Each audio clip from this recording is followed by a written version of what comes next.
The surgeon collapsed at 11:42 p.m., 40 minutes into a procedure that was supposed to take 3 hours, and the only person in that operating room who didn't freeze was the one who had no business being there at all. Her name was Simone Adeyemi. She was 26 years old. She had grown up in Scarborough, Ontario, in a 2-bedroom apartment with her grandmother and 3 cousins, and she had spent 8 years in the Canadian Armed Forces, 2 tours in Latvia, 1 rotation through the Joint Task Force 2 selection pipeline, before a shrapnel injury to her left shoulder ended that particular chapter of her life. She had been a surgical technician for exactly 14 months. She had never led a procedure. She had never been the most experienced person in a room. And on the night of February 9th, in the cardiac wing of a hospital in Hamilton, she became both. Dr. Brennan Quill was 61 years old and had performed somewhere north of 4,000 open-heart procedures. He was the kind of surgeon other surgeons called when things went wrong. He was not supposed to be the thing that went wrong. But at 11:42, in the middle of a coronary artery bypass on a 53-year-old father of 4 named Patrick O.C. Anning, Dr. Quill made a sound, not a word, just a sound, low and surprised, and then he was on the floor. What happened next, according to every person who was in that room, happened very fast, and then very slow, and then very fast again. The scrub nurse, a woman named Joanna, said afterward that she felt the air change. That is how she described it. The air changed. She looked up from the instrument tray, and she saw Dr. Quill beginning to go down, and she said her mind just stopped. Like a power cut. Everything in her training left her body simultaneously, and she stood there holding a clamp, and she could not speak. The anesthesiologist, Dr. Femi Olatunde, was 34 years old and had been practicing for 6 years, and he later said the strangest thing was that he knew exactly what to do for the patient on the table, and he knew exactly what to do for the surgeon on the floor, and he could not do both, and for a moment, maybe 3 seconds, maybe 5. He did neither. He just stood there looking between the 2 men, one of whom was unconscious, and one of whom was open on a table with his heart exposed and a graft half completed, and somewhere in those 5 seconds the math of the situation became completely, utterly impossible. Simone had been standing to Dr. Quill's left, handling retraction. She felt his arm go slack before she saw him fall. She had that particular kind of physical awareness. The kind you develop when you have spent time in environments where reading a body means reading a threat. And she felt the change in his muscle tone before his knees buckled. She caught his right arm. She lowered him to the floor in one controlled movement, not gracefully, but not badly, and then she stood up and she looked at the table. Patrick O.C. Anning had a pulse. The monitors confirmed it. The bypass machine was doing its job.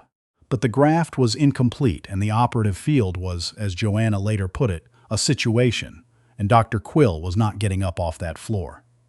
Simone looked at Femi. Femi looked at Simone. "Can you finish it?" he said. She said nothing for a moment. The question was so far outside the boundaries of anything either of them were supposed to be discussing that it almost didn't parse. "I need to know right now," Femi said. "Can you finish it?" Here is the thing about Simone Adeyemi that you need to understand. She did not say yes, not right away.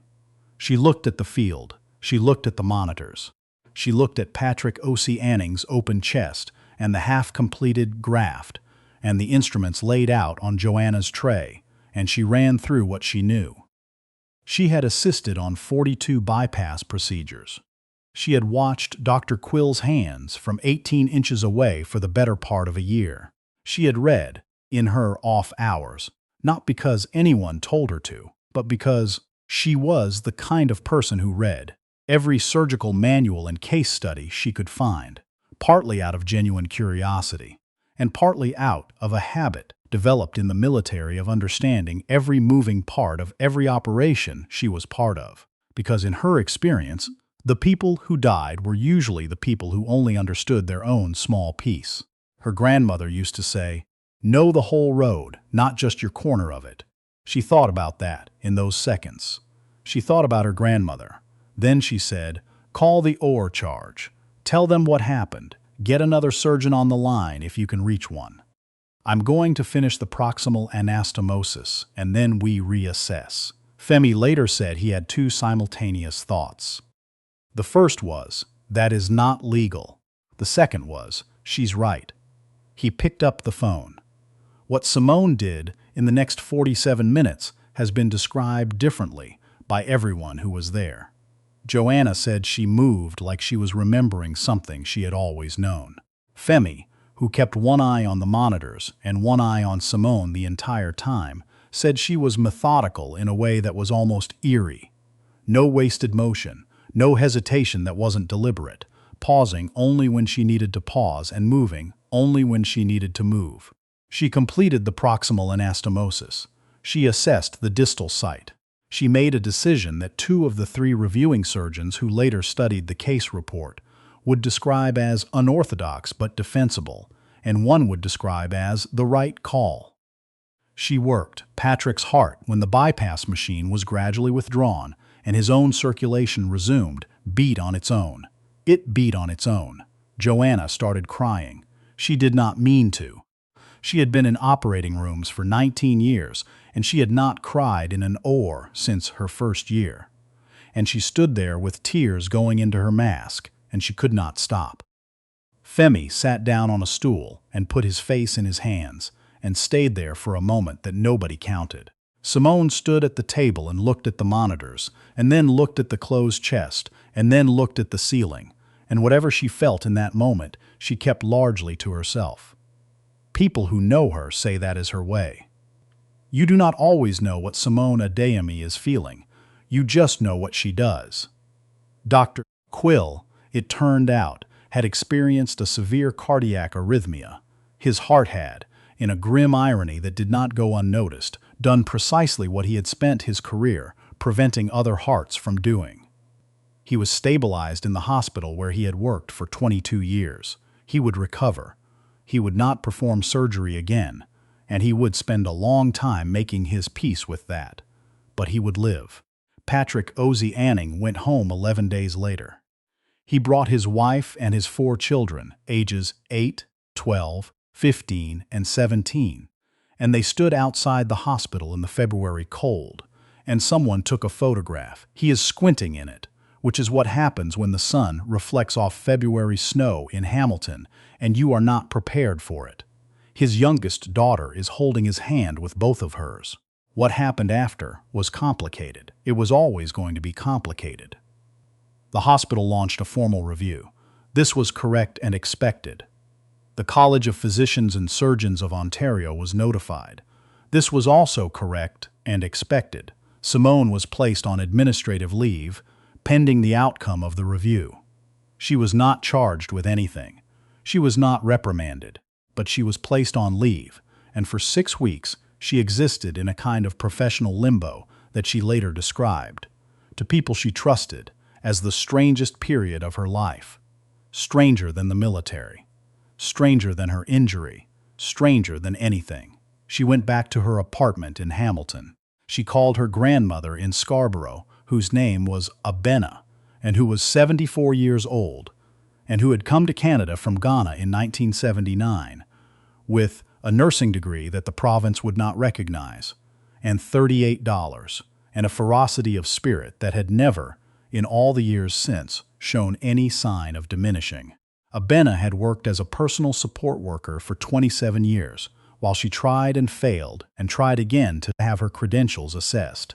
She had raised Simone and 3 of Simone's cousins after their mothers. Her daughters had each, for different reasons, been unable to do so themselves. She had never complained about this. She had also never pretended it was easy. Simone called her the morning after. The review was announced. "They put me on leave," she said. There was a pause on the line. "Did you do the right thing?" Abena said. Simone thought about Patrick Ozzie Anning's monitors. She thought about the moment his heart resumed. She thought about that particular sound, not a dramatic sound, actually, just a steady electronic confirmation on a monitor, a rhythm re-establishing itself. and what it had felt like to stand there and hear it. "Yes," she said. "Then sit down," Abina said. "Be still. The truth doesn't need you to run around defending it. The truth stands up on its own." Simone sat down. She was still for 6 weeks. It was, she would later say, the hardest thing she had ever done. Harder than the military, harder than the operating room, harder than anything. Simone Adeyemi was not built for stillness.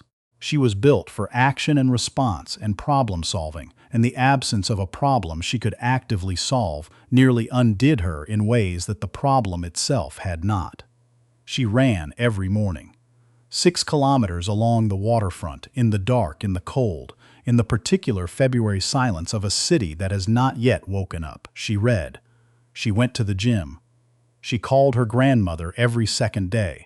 She did not, notably, spend much time wondering whether she had made the right choice, because she had already answered that question. She spent more time wondering whether the right choice would be enough. There is a thing that happens sometimes when a person does something remarkable under impossible circumstances. People want to make it simple. They want the story to be: crisis happened. Hero appeared. Everything resolved.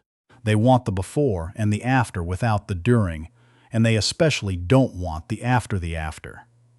The part where the hero goes home and sits in a quiet apartment and waits to find out whether what they did is going to cost them everything. Simone sat in that part for 6 weeks. The review board met on March 28th. She was not present for the meeting itself. She waited in a hallway outside a conference room in a building on Main Street West, wearing the blazer she had bought for her JTF2 selection interviews 8 years earlier, which still fit because she had never stopped training. She sat in a chair and she looked at the wall and she waited. The panel had reviewed the surgical record, the anesthesia notes, the testimony of Joanna and Femi, and 3 other staff members who had been in or adjacent to the OR that night. They had reviewed 2 independent assessments of Simone's work from cardiac surgeons who had no prior knowledge of her or the case. They had reviewed Dr. Quill's own statement, which he had submitted in writing from his recovery room, and which was, by every account of everyone who read it, unambiguous. Dr. Quill wrote, "Ms. Adeyemi made decisions I would have made. She made one decision I might not have made, and in retrospect, hers was better. I have been performing this procedure for 30 years. I do not say that lightly. She has 14 months of OR experience, and she saw something I might have missed, and she acted on it correctly, and there is a man alive in Hamilton tonight because of what she did. Whatever this panel decides about policy and procedure, I would ask them to hold that fact clearly in their minds." The door opened. A woman came out, one of the panel administrators, and asked Simone to come in. Simone stood up. She straightened her blazer. She walked into the room. The finding was that Simone had operated outside the scope of her certification in a manner that the panel could not formally sanction. It was also the finding of the panel that her actions had been the direct cause of the patient's survival, and that the circumstances, a sudden incapacitation of the attending surgeon, no available alternative within the time frame required, a patient in an open and critical state, represented a genuine emergency scenario for which standard protocol was inadequate. The panel recommended Simone be reinstated to her position. It also recommended that her case be forwarded to the relevant credentialing bodies as the basis for a review of the surgical technician certification pathway, specifically whether individuals with Simone's combination of military medical training and OR experience might be eligible for an accelerated assessment route toward formal surgical certification. It was not an apology. No one called it that, but Simone understood what it was. She drove back to Scarborough that afternoon. She did not call ahead. She pulled up outside her grandmother's building on Lawrence Avenue, the one with the broken buzzer on the second entrance that had been broken for 4 years, and she used the key she had carried since she was 12 years old, and she went upstairs and knocked. Abina opened the door. She looked at Simone's face. "Come in." she said. "I'll put the kettle on." They sat at the kitchen table. The window faces west, toward the city, and in the late afternoon of a March day, the light comes in at that particular low angle that makes everything look slightly more significant than it is. Or maybe, Simone thought, exactly as significant as it is. Abina put 2 cups of tea on the table, and she sat down across from her granddaughter, and she didn't ask what happened, because she could see what had happened on Simone's face, and because she had been reading faces her entire life. "I want to go back to school," Simone said. Abina nodded, slowly, like this was something she had been waiting to hear for some time. "I want to be a surgeon," Simone said, "a real one, with the credentials and the letters and all of it. I want to do it properly." Abina picked up her tea. She held the cup in both hands, the way she always did. She looked at her granddaughter across the table. "Your mother wanted to be a nurse," she said. "She didn't get the chance. I wanted to be a nurse in this country, and they told me my degree didn't count. They told me I would have to start from the beginning." She paused. "So I started from the beginning, and then I ran out of time." She set the cup down. "You have time," she said.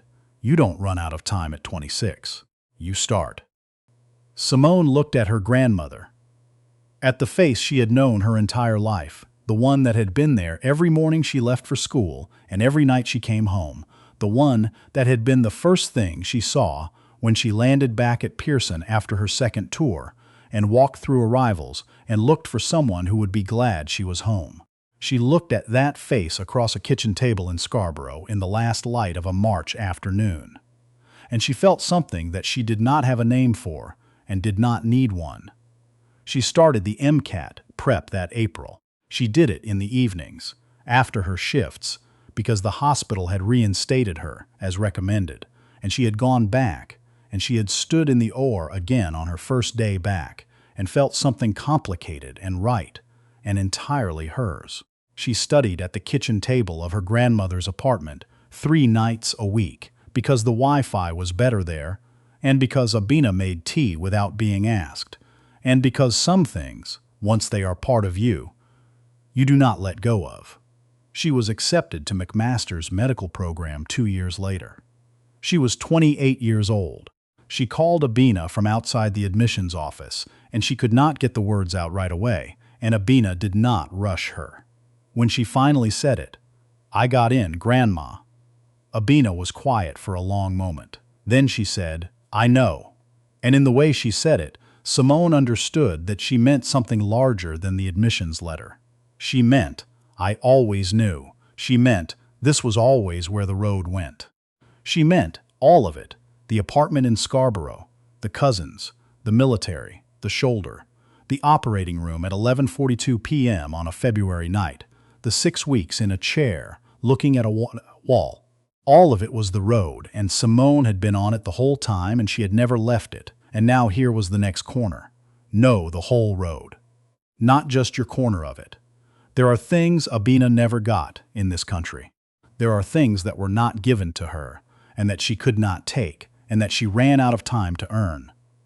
She carried that her whole life, not bitterly, mostly, but she carried it. Some weights you don't put down. You just learn to carry them without letting them change your gait. But she raised a girl who walked into a burning room and did not flinch. She raised a girl who stood at a table at 11:42 p.m. and made the right call, and then sat still for 6 weeks waiting for the world to catch up to what she already knew. She raised a girl who started from the beginning at 28 and did not consider that a defeat. Whatever Abina did not get, she gave. And somewhere in Hamilton, a 53-year-old man named Patrick Oceaning is still squinting into February sunlight with his daughter's hands wrapped around his,